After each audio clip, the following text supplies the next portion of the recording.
안녕하세요. 저는 40대 초반의 지방 사는 여자입니다. 보통이라는 수식어로 가득한 제 삶에 갑자기 이런 일이 생길 줄은 몰라서 이렇게 글을 쓰게 됐어요. 인생의 반쯤은 살아오니 옳고 그름이라는 게 눈에 보이는 것만은 아니고 그 안에 숨겨진 사연들은 더 많다는 걸 알게 되더라고요. 제가 시댁 시부와 시동생과 인연을 끊게 된 것도 남들이 보면 충분히 흉볼 수 있는 거라고 생각하고 있고요. 하지만 저는 아무리 생각해도 제가 그렇게 나쁘게 했다고는 생각하지 않아요.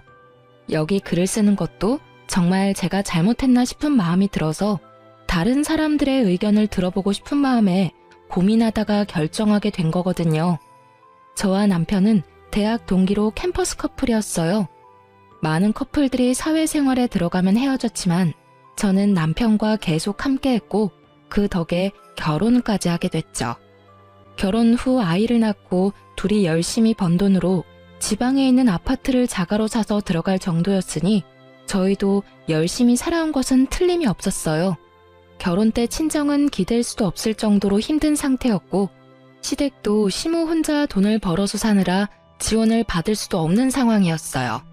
시모는 워낙 꼼꼼하고 차분한 분이라 젊을 적부터 한 푼 한 푼 열심히 모아 겨우 마련한 아파트를 한 채 가지고 계셨어요. 처음에는 시모와 제가 잘 맞지 않다고 생각했거든요. 제 성격이 워낙 예민해서 특히 애 키울 때는 시모의 행동들이 하나부터 열까지 거슬렸었죠. 하지만 시모는 그런 저의 예의 없는 행동에도 참아가며 긴 시간을 기다려주고 저를 설득해 주셨어요. 그런 부분에서 제가 얼마나 많은 위안과 감사를 느꼈는지 결국 애를 키우면서 저와 시모 사이는 엄청 돈독해졌어요. 함께 전쟁을 치르는 전우 같은 느낌으로요. 친정엄마보다 시모를 더 잘 챙길 정도였죠. 시모가 이 정도니 고부 갈등은 없겠다 싶으시죠? 그런데 그렇지만도 않더라고요. 나머지 시부와 시동생이 참으로 골칫덩어리들이었어요. 시부는 쓸데없이 가부장적인 분이시라 저와 시모를 여자라는 이유로 무시하고 막 부려먹기 일쑤였어요. 돈 한 푼 벌어다 주지도 않고 시모가 벌어온 돈으로 생활하는 주제에 말이죠. 게다가 시동생은 생긴 것만 번지르르 하지 실속 없고 허풍도 심하고 겉멋이 많이 들어 누가 봐도 겉만 그럴싸한 남자였죠. 아니 그냥 이 정도라면 차라리 밉지는 않을 텐데 시동생은 매번 시모가 벌어오는 돈 족족 손이나 벌리는 참으로 쓸모없는 사람이었어요. 이 상황을 아는 저와 남편은 어찌 보면 필연적으로 시모를 고생시키는 두 사람에 대해 안 좋은 감정을 지닐 수밖에 없었죠. 솔직히 시모가 없었다면 시댁에 들릴 필요도 없었을 거예요.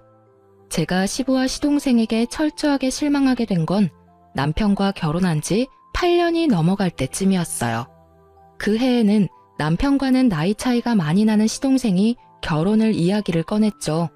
시동생은 당시 번듯한 직업이 없었고 근무한 횟수가 꽤 되는데도 돈 한 푼 없이 결혼을 하게 된 상황이었어요. 솔직히 결혼이라는 걸 해보신 분들은 다들 아시겠지만 하나부터 열까지 다 돈이잖아요.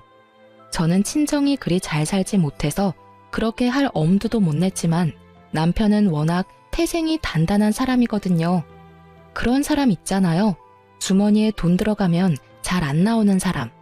그렇다고 구두쇠는 아니고 정말로 필요할 때는 돈을 쓰는 그런 사람이었어요. 당시 친정아버지가 아프셔서 집안이 휘청했는데 그때 도와준 게 남편이었어요. 그리고 결혼식은 간소하게 하자고 했었고 저는 너무나도 고마운 마음으로 그렇게 하기로 했었죠. 어쨌든 이런 남편과는 전혀 다른 게 시동생이었거든요. 헐렁하고 경제관념도 그닥 없는 데다가 보여주기식 소비를 무척 좋아하는 사람이었거든요. 그런 사람이 결혼을 하겠다고 하니 처음에는 저와 남편이 말렸어요. 나이가 많은 것도 아닌데 왜 빨리 결혼할 거냐고요. 그런데 상대방 여자 쪽이 이미 임신을 한 상태라 마냥 기다리라고 할 수도 없는 노릇이었어요. 결국 시동생의 결혼 비용은 결국 시모의 통장에서 모두 다 나가게 되었어요. 전세 비용 보태달라는 게 5천만 원에 결혼식에 필요한 대부분의 돈을 시모에게서 마련했어요. 거기에다 더 열받는 건 시동생 와이프 될 사람이었어요. 서로 주고받기 없기로 하자고 이미 이야기가 끝났는데도 비싼 명품백과 다이아 반지, 귀걸이 세트를 가지고 싶다고 시모에게 직접적으로 말했다고 하더라고요. 결국 그 돈까지 마련하느라 시모는 여기저기 일을 많이 다녔어요. 방판에 식당 일에 시간 날 때는 배달 일까지 진짜 온갖 일을 다 하셨거든요. 자식이 웬수라고 결국 참다 못한 저는 총대를 메고 시동생을 불렀죠. 도련님, 결혼하는 건 어쩔 수 없는데요. 좀 약소하게 치를 생각은 없어요? 저러다 어머님 힘들어서 쓰러지면 어쩌려고 그래요. 평수가 뭔데 우리 집 일에 나서요. 우리 엄마고 엄마가 자식 결혼할 때 돈 대주는 건 당연한 거 아니에요? 그 정도도 못 해주면 그게 부모냐고요. 자식 결혼할 때 왜 돈 대주는 게 당연해요? 형은 결혼할 때 어머님한테 돈 한 푼 빌린 적 없거든요. 그리고 도련님 눈에는 제가 남처럼 보여요? 당연하죠. 형이랑 결혼했다고 제 누나가 되는 건 아니잖아요. 솔직히 가족처럼 굴면서 이렇게 선 넘는 것도 진짜 불쾌하거든요. 나 참 자기가 뭐라도 되는 것 마냥 나서기는 왜 나서? 형수가 나한테 돈 줄 거 아니면 신경 쓰지 마세요. 이야기를 듣는데 뒷골이 팽팽하게 당기더라고요. 살다 이런 싸가지 없는 놈은 처음 봤거든요. 형이랑 결혼했으면 가족이지 가족이 아니라고 말하는 저 말본새부터가 아주 싹수 노란 놈이란 것만은 확신했죠. 저의 이런 참견에도 결국 시모는 과로와 스트레스로 병원 신세를 지게 됐어요. 시모는 예전에 위암을 앓은 적이 있었는데 이번에는 혈액암이 온 것 같다고 하더라고요. 청청병력 같은 소리에 남편과 저는 침울하기만 했어요. 애를 친정에 맡기고 시모의 간병을 하느라 저는 바쁘기만 했고 남편은 그런 저에게 매일 미안하다고만 했어요. 내가 어머님한테 진 마음의 빚이 있어서 이렇게 하는 것뿐이니까 그런 생각하지 말라고 했지만요. 그런데 이 와중에 시동생은 결혼 준비하느라 아주 정신이 없었어요. 아파서 일어나지도 못하는 시모에게 매번 문병 와서는 돈 이야기만 하는 시동생을 보며 한 대 쥐어받고 싶다는 생각을 할 때 시부에게서 전화가 왔어요. 넌 시어머니가 없으면 네가 와서 시아버지 밥상 차려줄 생각을 해야지. 어디서 뭘 하고 있는 거야? 배고프니까 당장 들어와서 밥 차려라. 소리를 들어보니 술 한 잔 걸쳤더라고요. 저는 시부에 대한 마음이 별로 좋질 않았어요. 시모가 예전부터 일도 하지 않고 집에서 밥만 축내는 시부를 견디기 힘들어했다는 걸 알고 있었거든요. 제 눈에는 시부도 시모가 병에 걸린 원인균처럼 보였죠. 저는 시모 간병 때문에 바쁘고 갈 생각도 없으니 시부 집 근처에 있는 도시락 가게에 전화해서 도시락을 시켰어요. 그것도 제 나름의 성의였다고 생각하거든요. 못 본 척 안 한 것도 용하다고 생각하는데 시부가 전화가 왔더라고요. 너 이딴 걸 지금 밥이라고 시켰어? 이런 맛없고 성의 없는 음식을 누가 먹어? 당장 와서 밥 차려. 네가 시모가 없으니까 시아버지 머리 꼭대기까지 올라오려고 지랄 떨지. 어디 한판 해볼래? 형수, 저도 집에 있는데 와서 저랑 여자친구 밥도 좀 차려주세요. 우리 밥도 못 먹고 배고프거든요. 우리 애도 오늘 뱃속에서 배 굶고 있을 텐데. 시부 옆에서 시동생까지 이딴 소리 짓거리니 저는 열이 받아서 알겠다고 전화를 끊고 김밥 3줄을 시켜줬어요. 안 시켜준 건 아니니 알아서들 배는 채우겠죠. 김밥 도착하고 전화가 또 오더군요. 전화를 받았더니 이번에는 시동생의 역정내는 소리가 들렸어요. 그런데 이번에는 저도 가만히 안 있었어요. 형수, 지금 사람이 몇 명인데 꼴랑 김밥 3줄이에요? 그리고 임신한 사람 있는 거 뻔히 알면서 이런 음식 해주면 기분이 좋아요? 상식이 없는 거야, 정신이 없는 거야? 뭐? 상식? 너 그리고 왜 나한테 반말이야, 이 미친 도련님아. 내가 분명 지금 정신이 없다고 말했지? 도련님이 저번에 나한테 저는 가족이 아니라면서. 그런데 밥은 왜 저한테 얻어먹으려고 지랄인데? 그리고 가족 중에 멀쩡하게 돈 잘 벌고 있는 남편 제외하고는 아무도 어머님 간병을 안 해서 아무 관계도 없는 내가 대신해서 간병 중이잖아. 그러면 도련님이 나한테 간병비 갖다 바쳐도 모자란 거지. 어딜 밥을 내놓으라 명령질이야? 아니요. 그럼 며느리가 돼서 시어머니 간병도 안 하려고 했어요. 그건 당연한 거지. 돈을 주고 말고 할 것도 없이. 아니, 뭐 엄마가 나 때문에 병 걸린 것도 아니고 왜 갑자기 화살을 나한테 돌려요? 그럼 옆에 있는 분한테 간병하라고 하시면 되잖아. 곧 며느리 될 건데. 다이아 반지 세트랑 명품 가방까지 받았으면 할 도리는 다 하고 보내드려야 맞지 않나? 그리고 도련님, 네가 지금 돈 한 푼 없이 장가 간다고 해서 어머님이 그 돈 마련하느라 과로해서 지금 암 재발한 거라고 난 생각하거든요. 도련님이 인간으로 태어났으면 어머님한테 이러면 안 되지. 그걸 왜 저한테 화내냐고요. 밥 한 번 해달라고 했다고 완전 사람 쓰레기로 몰아버리네. 됐어요. 밥 해주기 싫으면 해주지 마요. 우리가 돈이 없는 것도 아니고. 결국 저의 지랄 같은 말에 시동생은 전화를 끊더군요. 그리고는 형한테 전화를 했었나 봐요. 물론 형님한테 한 번 더 혼났지만요. 병원에 온 남편이 이야기하더라고요. 미친놈이 너 어머니 간병하는 거 뻔히 알고도 집에 밥하러 오라고 했다는데 그게 정말이냐고요. 그래서 시부랑 쌍으로 그 지랄했다고 했더니 욕을 한 사발 더 해줄 걸 그랬다고 하더라고요. 그러면서 여전히 상태가 위중한 시모의 모습에 남편은 눈물만 흘렸죠. 그리고 그날 이후 한 달도 지나지 않아 시모가 돌아가셨어요. 그런데 시모 사망일에 더 빡친 일이 있었어요. 시동생이 저에게 슬쩍 오더니 말하더라고요. 형수, 엄마 재산 나누는 거에 대해서 형이랑 이야기 좀 했어요? 형 성격 뻔히, 아니, 저한테 와서 돈 이야기 묻는 거 보면 이 싹수노란 인간 말종이 사람처럼 안 보입니다.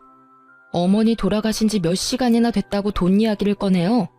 도련님이 돈이 급한 건 알겠는데 돌아가신 어머님 등골까지 빼먹으려고 하는 그 행동이 진짜 인간이 할 수 있는 행동이에요? 열받은 제가 시동생에게 소리치자 시동생은 도리어 저에게 한 소리 퍼부으려고 얼굴을 귀신같이 일그러뜨리더라고요.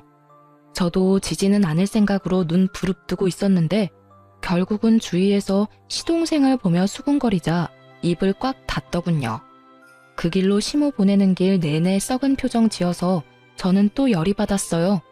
가는 길도 불편하게 만들어 제 마음까지 아팠으니까요. 이 일을 계기로 저는 저 인간들과 상종도 하지 말아야지 생각했어요. 물론 지켜지지 못했지만요.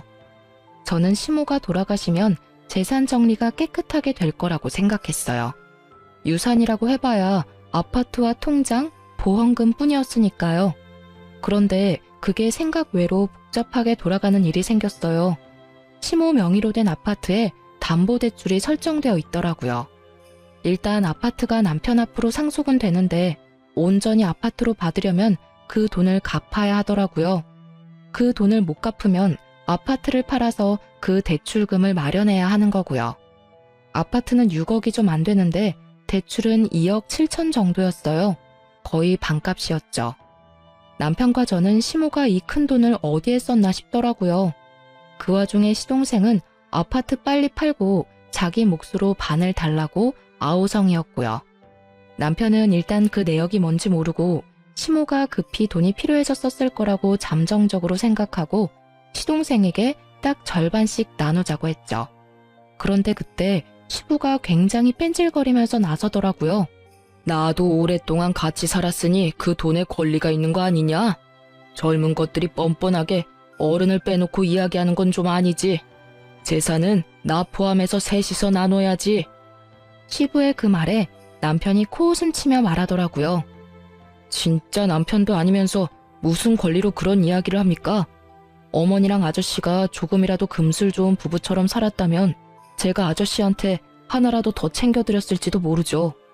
그런데 우리 어머니한테 어떻게 하셨는지 기억 안 나세요? 일은 하나도 안 하면서 집에서 삼시세끼 밥 꼬박꼬박 얻어드셨죠? 그러면서 엄마 아플 때 병원 한 번 데려가 주지도 않고 그게 무슨 남편이냐고요. 실은 저도 늦게 알게 됐는데 시모와 시부는 사실혼 관계라고 하더라고요. 시부는 처음에 혼인신고를 하지 말자고 했고 시모는 마음이 상해서 결국 그 뒤에 시부가 혼인신고하라는 말을 그냥 무시하고 혼인신고를 하지 않았다고 하더라고요. 특히 시부가 일을 안 하게 된 날부터는 혼인신고하면 자식들이 더 힘들까봐 일부러 혼인신고를 안 한 것 같더라고요. 그러니 시부는 법적 상속인이 아니게 된 거죠. 말 한번 섭섭하게 하네. 나도 너희 엄마 걱정했어. 그 사람도 없는데 돈까지 없으면 지금 당장 길거리에 나 앉으라는 말이냐? 그런 법도가 어디 있어? 사실혼 관계도 혼인 관계지. 걱정하셨겠지. 우리 엄마 없으면 이제 밥 차려줄 사람 없을 거고 이제는 그 이후로 우리 와이프 불러다가 밥 차리라 할 거 아니냐고. 저번에 어머니 아플 때도 어머니 병간호하는 와이프 불러다가 밥 차리라고 했잖아요. 내가 어이가 없어서 그 이야기 듣고 진짜 다 때려 엎으려다 참았어요. 엄마 아직 살아계셨을 때니까. 경고하는데 앞으로 재산 이야기에 나대지 마세요. 어떻게 할지는 제가 결정합니다, 아저씨.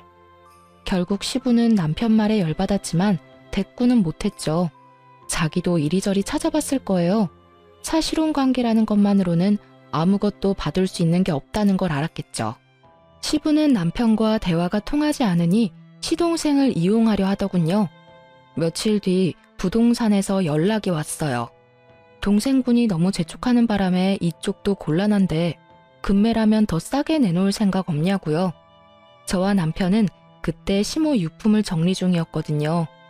남길 만한 추억이 되는 물건이나 물려받을 만한 귀중품을 제외하고는 다 버릴 생각으로 정리 중이었는데 그 전화가 오니 남편은 화가 나서 시동생을 불렀어요. 그리고 그때 시모의 화장대 아래에서 대량의 장부가 나왔어요. 그걸 확인하니 시모가 써둔 가계부였어요. 그 꼼꼼한 성격만큼 10원짜리 하나까지 내역이 싹 다 적혀 있더라고요. 그리고 그걸 보다가 아파트 담보대출이 왜 생긴 건지를 알았어요. 시모가 둘째에게 대출해주고 차용증 받아놓은 게 있더라고요. 결국 남편 극대노해서 시동생 오자마자 난리쳤어요. 야, 너 이거 뭐야? 엄마 장부에 너한테 돈 빌려준 거 적혀 있던데 엄마가 너한테 돈 빌려준 거 왜 이야기 안 했어? 너 우리가 이거 못 찾았으면 돈 받을 때까지 거짓말할 작정이었어? 형, 봤어? 설마 내가 말 안 했겠어? 나도 오늘 할까 내일 할까 생각하고 있었어. 뭐 형이 먼저 알게 됐으니까 말할 것도 줄었네. 돈이 좀 필요했는데 아버지가 아파트 담보대출 받으면 된다고 가르쳐줘서 엄마한테 부탁했지. 그 이야기를 듣는 동안 남편의 흥분한 얼굴이 냉정하게 가라앉는 걸 봤어요. 아, 정말 화가 엄청 났구나 싶었죠. 그래서 제가 물었죠. 그러면 도련님, 그 대출금은 어디에 쓰신 거예요? 개인이 빌리기에는 큰 돈이고 그렇다고 도련님이 집을 가지고 계신 것도 아니고. 전세금마저 시모에게 빌릴 정도면 집이 없다는 생각이 들어서 물어봤는데 돌아오는 대답에 저와 남편은 벙쪘어요. 아, 그거요? 재개발되는 곳 있는데 거기 건물이 5억짜리거든요? 근데 재개발되면 금액이 엄청 뛸 거잖아요. 그거 생각하고 빌린 거고 아직 잘 갖고 있어요. 5억짜리 집에 2억 7천을 빌렸으면 나머지 금액은 도련님 돈인 거네요? 그쵸. 그것도 은행에서 빌려서 지금 원금이랑 이자만 거의 200만 원 넘게 나와요. 솔직히 이번에 아파트 팔고 자동으로 갚으면 내야 할 대출금도 줄어드니까 저도 좋죠. 실실 쪼개며 말하는 시동생에게 남편이 결국 참지 못하고 버럭 화를 냈어요. 야, 그걸 자랑이라고. 너 장부에 어머니가 너한테 돈 빌려준 게 얼마인지나 알아? 대출금만 차용증이 있을 뿐이고 그 이후로 네가 매달 2, 30씩 야금야금 가져간 것까지 계산하면 장난 아니거든? 그런데 너 처음에 시치미 떼고 아파트 처분하고 3억 절반으로 나누자고 했지? 가만 보니까 내가 몰랐으면 너 그 돈 다 꿀꺽할 셈이었네? 네가 아파트 대출금 싹 다 가져갔으니까 넌 아파트 처분하고 남은 돈에 아무런 권한 없는 거 알지? 지금 네가 이 아파트 처분과 관련한 돈 중에 주장할 수 있는 금액은 2천만 원이 다야. 그러니까 나머지 금액은 내가 다 가져가도 할 말 없지? 그런 게 어딨어. 나도 엄마 아들이고 유산 주장할 수 있지. 그리고 엄마가 나한테 돈 빌려줬다는 거 어차피 차용증 없으면 다 필요 없는 거 아니야? 떡하니 있는 차용증을 없는 셈 치자는 거냐? 너 미쳤지? 이거 봐. 차용증을 적어놨네. 네가 지장까지 딱 찍어서. 확인이 왜 안 되겠냐고 이 모자란 놈아. 아이고, 저것도 아들이라고 큰 돈 빌려주고 죽기 직전까지 일하러 다닌 어머니 생각하면 너한테 돈 한 푼도 주기 싫으니까 앞으로 내 앞에서 유산 이야기 꺼내지도 마. 내가 법적으로 정확하게 반으로 나눠서 줄 거니까. 이악 물고 말하는 남편에게 시동생도 누나를 부라리더라고요. 형이 무슨 자격으로 그딴 말 하는데? 나도 엄마 아들이라고. 엄마가 나 얼마나 아꼈는지 몰라서 그래? 그래, 많이 아끼셨지.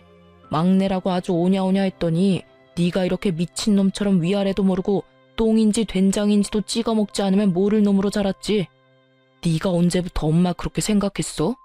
여자 임신시켜가지고 결혼하는 주제에 엄마한테 전세금이며 예물비며 싹 다 받아가고는 아픈 엄마 병원에 있는 동안에도 병간호 우리 와이프한테 다 맡겨놓고 여친이랑 룰루랄라 잘 놀았더라. 아, 그러고 보니 전세금도 있네? 엄마가 전세금 빌려주기로 했다면서? 2천만 원 가져가고 나머지 3천만 원은 나한테 빌릴래? 나는 엄마랑 다르게 이자 꼬박꼬박 받을 건데 괜찮으면 그렇게 하고. 예물비는 네가 알아서 마련해. 대출금도 반으로 줄 텐데 알아서 잘할 수 있겠지. 너 앞으로 돈 이야기 내 앞에서 하면 진짜 호적 파버릴 거야. 그리고 이 집 팔리면 바로 짐 뺄 수 있도록 짐 챙겨놔. 결국 저희는 시모 물건을 챙겨 집으로 돌아왔어요. 집으로 돌아오는 차 안에서 남편이 그러더군요. 슬퍼해도 모자랄 시간에 저런 것들 상대하고 있으니 지금 자기가 뭐 하는 건지 모르겠다고요. 엄마 가는 길에 자식들끼리 싸우는 모습 보이기 싫은데 진짜 생각 없이 사는 저 사람들 때문에 죽겠다고 말이죠. 결국 남편은 결정했어요. 집안의 돈 정리, 관계 정리 싹 다 깨끗하게 해버리기로요. 그렇게 시모 사후에 남편은 법적으로 아무런 문제 없도록 하나부터 10까지 정리하기 시작했어요. 시모 앞으로 된 재산은 아파트와 생명보험금이 2억 정도 있더군요. 보험금이 있다는 걸 알게 된 시동생은 또 급하게 찾아와 남편에게 말하더라고요. 엄마 생명보험금은 나한테도 받을 자격 있잖아. 반은 줘야지. 나 요새 돈 없어서 힘들다고. 너 아파트 대출금 없어져서 이제 좀 살만하지 않냐? 그거만 없어도 대출금 절반으로 줄어들 텐데 왜 그렇게 앓는 소리야? 대출금 줄어든 대신에 전세금이랑 예물비 때문에 또 돈 빌렸어. 자기가 쪼들리니 계속 재촉하더라고요. 남편이 계속 재촉하니 어쩔 수 없이 보험을 확인했죠. 그런데 시모가 죽기 직전에 생명보험금 수익자를 법정 상속인에서 제 이름으로 바꿔놨더라고요. 저도 제 이름이 나오니 뜬금없이 깜짝 놀랐죠. 뭐가 잘못된 것 같아서 수익자가 언제 누구에 의해 변경되었는지 확인해봤거든요. 바로 시모가 본인 담당하는 보험 설계사를 직접 만나서 변경했다고 하더라고요. 어찌됐든 보험금 2억 원이 제 손에 들어오게 됐어요. 그 이야기를 들은 시동생이 완전 발광하더라고요. 이게 뭐예요? 왜 우리 엄마가 생판 남인 형수한테 보험금을 남기냐고요? 뭐 잘못된 거 아니에요? 아들이 둘이나 있는데 굳이 며느리로 할 필요도 없었잖아요. 이거 혹시 형수가 엄마 꼬셔서 수익자 변경한 거 아니냐고요? 엄마 옆에서 알랑방구 떨면서 들러붙어 있을 때부터 알아봤어야 하는데 너, 네 형수한테 그게 무슨 말버릇이야? 어머니 보험 설계사가 네가 돈을 마구잡이로 쓰는 바람에 어머니가 직접 수익자 변경했다더라. 네가 그렇게 못 믿겠으면 내가 보험 설계사한테 전화해서 왜 수익자가 변경됐는지 물어보자. 남편은 바로 보험 설계사에게 전화했어요. 네, 안녕하세요. 수익자 변경한 것 때문에 제 동생이 의문점이 있다고 해서 연락드렸어요. 혹시 수익자 변경을 왜 했는지 지금 말씀 좀 해주시겠어요? 아, 네네. 돌아가시기 2달 전쯤 병원을 다녀오고 나서 저를 만나자고 하셨어요. 그때 수익자를 변경했어요. 수익자를 며느리 앞으로 한다길래 제가 여쭤봤거든. 장성한 아들이 둘이나 있는데 며느리한테 변경하는 이유라도 있냐고요. 그랬더니 둘째가 씀씀이가 해프고 집 거덜낼 정도로 가져가니 보험금을 받으면 다 써버릴 거라고 하더라고요. 어차피 아들놈들은 아파트 나눠 가질 건데 보험금이라도 자기 병수 밟은 며느리 앞으로 주고 싶다고. 돌아가기 직전에도 확인 전화하시며 말씀하셨고요. 그리고 무엇보다 며느리에 대한 마음이 애틋하시더라고요. 아플 때 힘들 때 자기 신경 써주는 건 며느리밖에 없다고 하시는 거 보니 고부간의 사이가 무척 좋은 것 같다고 생각했죠. 거짓말이죠? 엄마가 설마 나한테 한 푼도 안 남겨주시다니. 이거 형수가 다 모함한 거죠? 왜 내가 아들인데 나는 한 푼을 못 받아요? 이거 진짜 둘이서 짜고서 나 물 먹이려는 거 아니에요? 어쩌면 이렇게 둘이서 다 가져갈 수가 있어요. 우리가 뭘 다 가져가는데? 너 말 똑바로 해. 네가 가져가는 건 2억 9천만 원이야. 그것만 해도 크다고 생각하는데 뭐가 하나도 없냐고. 너 그 돈 묶여 있었으니까 별 생각 없지? 그게 엄마 돈이라는 생각도 없고. 네가 이러니까 보험금 수익자를 변경하신 거지. 그러니까 왜 그렇게 되냐고요. 아파트 담보대출은 이미 끝난 건이잖아요. 보험금은 다르죠. 엄마가 넣은 보험금을 왜 며느리인 형수가 가져가요? 형수가 받을 거면 제 와이프도 받아야 되는 거지. 이거 명백한 차별이고 문제 있는 사항이라고요. 나 진짜 이런 식이면 고소할 거예요. 하세요. 도련님 마음대로 한번 해보시라고요. 도련님이 어머님한테 어떻게 한 건지 가슴에 손을 얹고 생각해봐요. 어머님이 정 떨어지는 것도 당연하지 않을까 싶은데 그걸 도련님만 모르고 계시네요. 아파서 병원 들어와 있는 사람한테 결혼식 돈 모자라다고 돈 달라고 그렇게 떽떽거리며 사람 괴롭게 만들어 놓고 뭐요? 도련님 여자친구한테 보험금 주고 싶었으면 여자친구한테 엄마 병 간호나 좀 해주라고 하지 그랬어요. 그랬으면 저 혼자 가져갈 일도 없었을 텐데.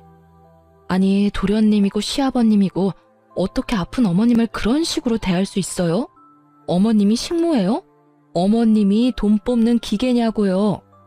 당신들이 그런 식으로 행동하니까 어머님이 생판 남인 며느리한테 돈 남긴 거 아니냐고요.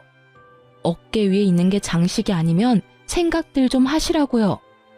결국 제 말에 반박조차 못한 시동생은 부들부들 떨며 남편에게 기가 막힌 말하더라고요. 알았어. 형수 말 다 맞다 치고 이해하고 넘어갈게. 보험은 이미 수익자가 지정된 상태라 바꿀 수 없다고 하니 포기할게. 이렇게 됐으니 보험은 필요 없어. 그런데 엄마 돌아가셨으니까 지금은 형이 내 보호자잖아. 그러니까 내 빚보증 좀 서줘. 정신 나간 놈아. 내가 왜 네 보호자야? 네가 미성년자야? 너 일하고 돈 버는 사지 멀쩡한 성인이야. 나는 빚보증 같은 거 서줄 생각 없어. 네가 평생 엄마 등골 빼먹으면서 살아서 남한테 빨대 꽂는 게 당연한 거라고 생각하는 것 같은데 나한테까지 그런 식으로 하게 두지는 않을 거야. 너도 나이 먹을 만큼 먹었으니 너 알아서 해. 다른 사람들한테 손 벌릴 생각하지 말고. 그럼 어쩌라고. 나도 곧 죽겠는데. 형이면 형답게 좀 해달라고. 이제 곧 결혼인데 나 땡전 한 푼 없어. 엄마 유산 형이랑 형수가 다 가져가게 생겼잖아. 어이가 없네.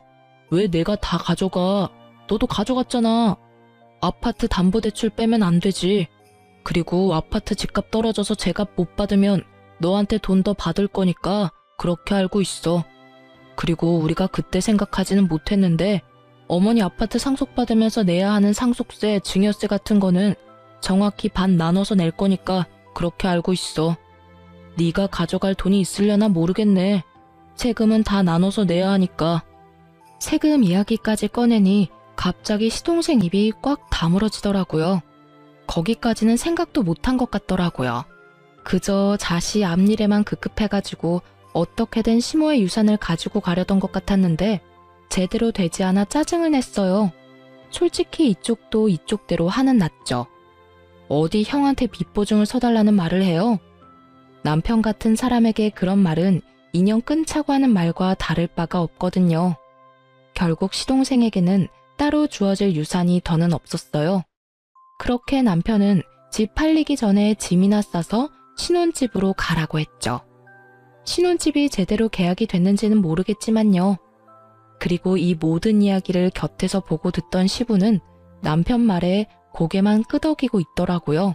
평소 같으면 소리를 치며 아버지 행세했을 사람이 웬일로 조용한 듯 있나 싶었더니 이미 집안의 실질적인 상속권자가 남편이라는 걸 알고 나서는 눈치를 보는 것 같더라고요. 혼인신고가 되어 있지 않은 사실혼 관계라면 집안에 상속받은 자식들이 정을 봐서라도 돈을 조금이라도 해주면 다행인 거고 안 해줘도 법적으로 문제될 건 없는 상황이었거든요. 그러면 나는 이제 어디서 살아야 하냐? 너희 집에 들어가서 사는 건 안 되겠지? 그럼 너희가 돈을 조금이라도 나눠주면 내가 집 하나 얻어서 조용히 살아도 되는데 말이다. 네 엄마랑 오래 산 것도 있고 그간의 정이 있으니 나한테도 어느 정도는 줘야 되지 않겠냐? 저번에도 말했지만 아저씨가 엄마랑 살면서 뭘 해주셨는데요? 저는 처음부터 엄마랑 아저씨 같이 사는 거 반대였어요. 그리고 아저씨가 엄마랑 같이 살자마자 일 그만뒀을 때는 진짜 엄마만 아니면 쫓아내고 싶었고요. 이야기해 보세요. 엄마랑 살면서 엄마한테 잘해준 거 하나라도 있으세요? 엄마가 해주는 따뜻한 밥 얻어먹으면서 잘 살았으니 앞으로는 알아서 돈 벌어서 사세요. 남한테 빌붙어서 살아보려는 생각은 하지 마시고요. 그래도 내가 너희 엄마랑 이렇게 길게 살았는데 아무것도 없이 나가면 사람들이 너를 얼마나 모질다고 욕하겠냐. 그런 소리는 안 듣도록 해야지. 저 그런 거 신경 안 쓰는 놈이거든요. 그래도 어머니랑 산 정을 봐서라도 제가 지분해드릴게요. 전세 하나 얻어드릴 건데 그 전세 계약자는 제 이름으로 할 거예요. 딱 거기까지만 해줄 거고 원룸으로 얻어줄 겁니다. 거기에 나오는 공과금은 다 아저씨가 내시고 저한테 연락 오는 순간 계약 해지하거나 종료시켜버릴 거니까 알아서 잘 내세요. 제 입장에서도 많이 양보한 거라고 생각한 건데 이것도 싫으시면 그냥 관두셔도 됩니다. 그 말에 시부가 괜히 궁시렁대더라고요. 아니, 그래도 사람 살 수 있을 정도로는 해줘야지. 그리고 너무 그렇게 빡빡하게 굴면. 싫으시면 지금 이야기하세요. 저는 어차피 아저씨도 사람들 눈도 신경 안 쓴다니까요. 그럼 하지 말까요? 아니야. 그것도 감사하게 받아야지. 그런데 나가는데 뭐 이삽이라도 좀 줘야지. 그 말에 남편이 열받아서 시부에게 소리치더라고요. 그 시간에 나가서 일자리나 알아보시라고요. 15년을 남한테 얻어먹고 사니까 이제는 아예 일도 하기 싫으세요? 아니면 이삽이 줄 테니까 집도 없던 일로 하실래요? 결국 시부는 깨갱하고는 남편에게 아무 말도 못하더라고요. 그렇게 가부장적으로 굴며 자기가 윗사람이라며 거들먹거리던 시부는 낙동강 오리알 신세가 되고 말았죠. 솔직히 이렇게 될 줄 알았어요. 처음부터 시모에게 잘해주었다면 남편은 분명히 시부를 극진히 대접해줬을 겁니다. 돈이 아무리 들어도 사이좋은 부부처럼 보이기만 했더라면, 술 먹고 매번 행패 부리고 시모를 식모처럼 부리지 않았더라면 최소한의 생계는 유지할 수 있도록 해줬겠죠. 본인 인생 지옥길에 들어선 줄도 모르고 시모 돌아가실 때까지 잘난 척 거들먹거리며 행패 부리던 시부는 결국 이렇게 인생 말년에 혼자 호래비 신세를 면치 못하게 됐어요. 게다가 그렇게 사이가 좋던 시동생도 시부를 못 본 척하는 바람에 시부는 더 괴로워하는 것 같더라고요. 자기가 뿌린 씨앗, 자기가 거둔 거죠. 결국 이때 이후로 남편은 일사천리로 상속과 관련한 일들, 시모의 사망과 관련된 일들을 모두 정리했어요. 그리고 시동생이며 시부 얼굴은 보고 싶지도 않다고 하며 이야기가 나올 때마다 치를 떨었죠.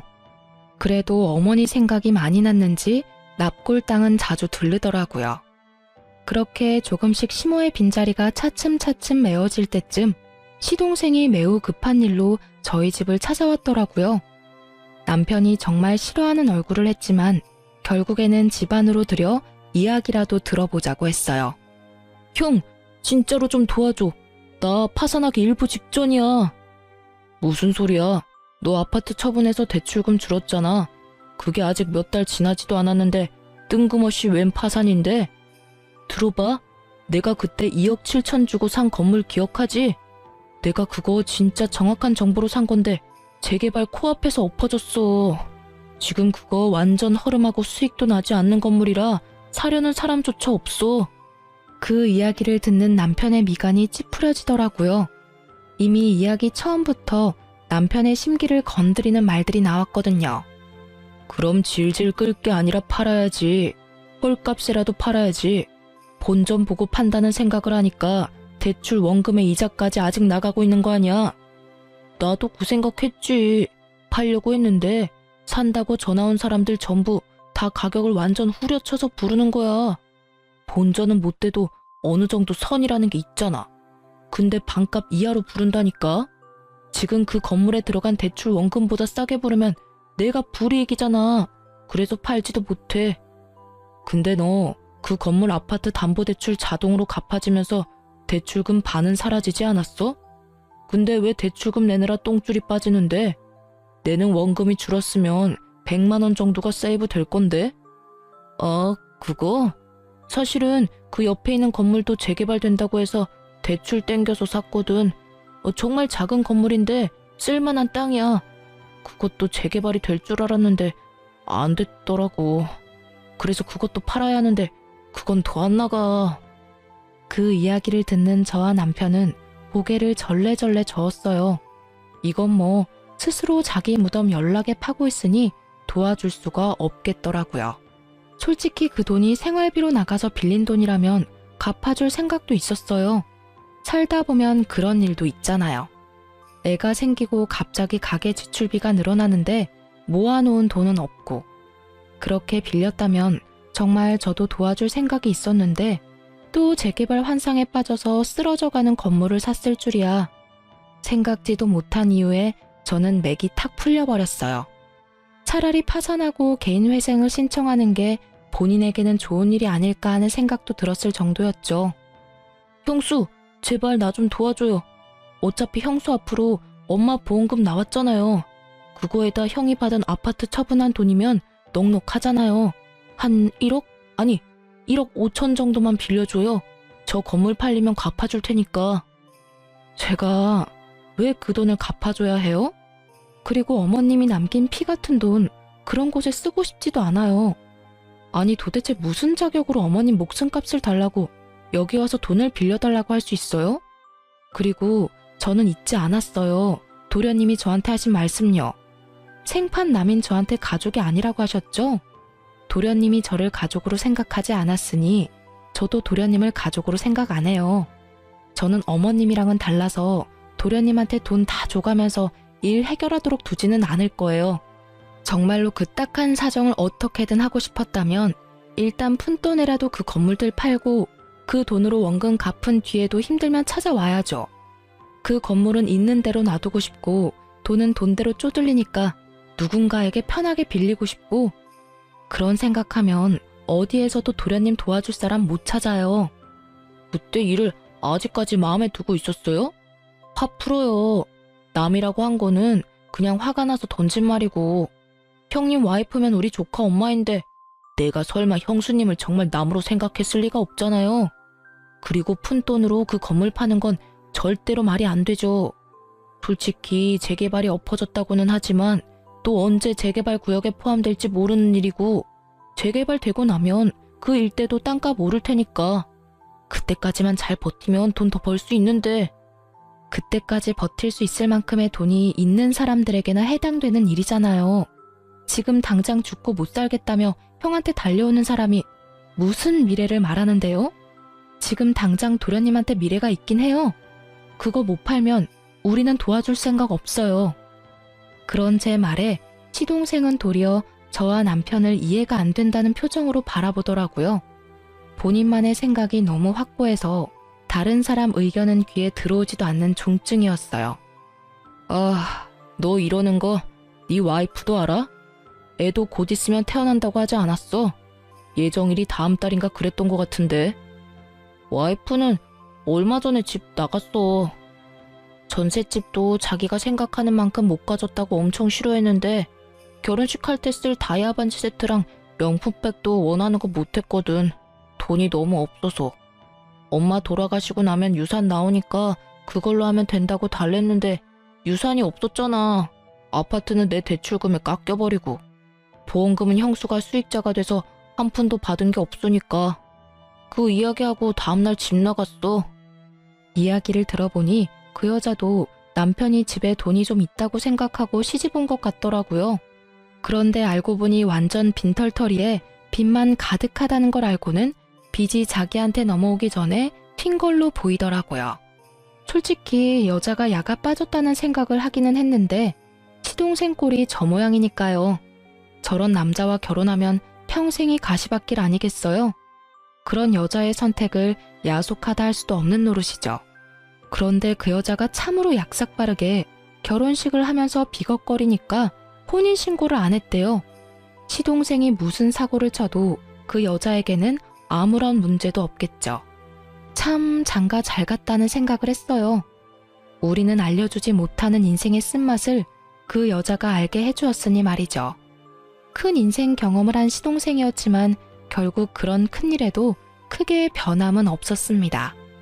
그리고 시동생의 이야기를 들은 저희는 시동생을 도와주지 않았어요. 우리가 도와주지 않더라도 그 건물들을 처분하면 살 길이 나오니까요. 그런데 결국에는 시동생이 그 돈을 다 못 갚아서 전부 경매로 넘어갔고 결국 파산 신청에 들어갔다고 하더라고요. 나중에 알고 보니 전세금의 카드빚까지 상당했다고 하더라고요. 그 카드빚은 거의 대부분이 그 여자에게 쓴 것들이었고요. 그런 시동생이 집까지 잃고 간 곳이 어디인지 아세요? 바로 남편 명의로 남편이 계약해준 시부의 전셋집이었답니다. 집주인이 연락 왔었거든요. 계약했을 때는 한 사람이었는데 왜 두 사람이 사냐고 말이죠. 남편은 그분 아들이니 크게 걱정 안 해도 되고 문제가 생기면 연락만 달라고 했죠. 남편이 신경 쓰여 하길래 제가 근처 한번 가서 확인해 봤거든요. 두 사람이 어떻게 지내는지. 시부는 시모 살았을 적에는 빳빳하게 다린 셔츠와 바지를 입고 동네에 돌아다니며 사장 소리 들으면서 떵떵거리며 지냈거든요. 그런데 지금은 다림질은커녕 빨래도 제때 못해서 호레비 냄새나는 몰골로 동네 돌아다니며 여기저기 돈 되는 일 받아서 하고 있더라고요. 그렇게 사이좋던 시동생은 그 집에 들어가서는 시부부터 쫓아내려고 안달이 났다고 주변에서 전하더라고요. 시부 인생도 참으로 딱했어요. 시모와 남편에게 강압적으로 굴더니 결국에는 끈떨어진 뒤움박 신세가 됐잖아요. 이래서 있을 때 잘하라는 말이 생긴 것 같아요. 저와 남편, 시모에게 조금이라도 잘해줬으면 저와 남편이 두 사람을 그렇게 보내지는 않았을 거예요. 그리고 시모도 수익자를 며느리인 저로 변경할 일도 없었겠죠. 결국은 자신들의 행동에 대한 대가를 고스란히 치르게 된 걸 보니 인과응보라는 말이 저절로 생각났어요. 스스로 열심히 지옥길 걸어가는 걸 충분히 옆에서 말렸음에도 역시나 포기하지 못하는 걸 보니 앞으로도 우리 부부와 만날 일은 없을 것 같아요. 그렇지만 시모의 마음을 생각하면 지금이라도 시동생과 시부가 제정신을 차려줬으면 싶어요. 긴 글을 쓰면서 참 많은 생각을 했어요. 특히 돌아가신 시모 생각이 가장 많이 났죠. 그분이 있었을 때 제가 해야 했었을 일들, 잘못된 걸 바로 잡기 위해 제가 할 수 있었을 일들을 생각하며 후회하게 되네요. 그러니 글을 읽고 계시는 분들, 있을 때 잘하라는 말이 괜히 있는 게 아니더라고요. 마음을 다하고 절대 나중에 후회하지 마세요. 시동생과 시부를 보면 그게 딱 와닿아요. 앞으로도 후회 없이 열심히 하루를 살아갈 거예요. 긴 글 읽어주셔서 너무나 감사합니다. 모든 이들의 앞날에 축복이 깃들기를 바라며 이 글을 마치겠습니다.